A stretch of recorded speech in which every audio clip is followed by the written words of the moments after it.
The first one is that you said that spending little money, while spending little money you can win a lot. But what do you understand as little money? To win a big prize, you have to spend at least 20 euros in Spaniard states. Furthermore, you mentioned that lottery is a tradition and all about sharing. In Spain, what about the US? Is it a tradition there? Is the jackpot about sharing? We believe it's not.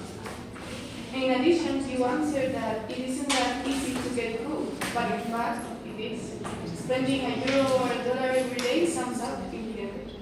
I, as a third speaker, will further develop our last argument.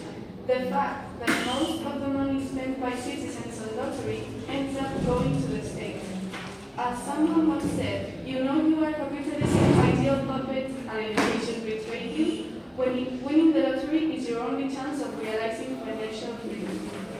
As my partners have already said, lottery can be addictive, and little by little, an average person can spend thousands of dollars or euros during his or her life. As a matter of fact, Americans spend an average of $150 a year in lottery tickets, and Spaniards 62.5 euros only in Christmas lottery.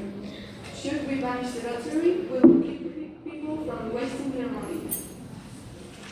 Our argument has been attacked by saying that lottery gives everyone a chance of winning some money, or that it is about sharing, but is this really so? Most people who win the lottery have to keep on working the rest of their life anyways. Although this has been an amusing debate, we, the affirming side on the weight of our arguments, can conclude by saying that we strongly support the notion that lottery should be banned in the US and Spain.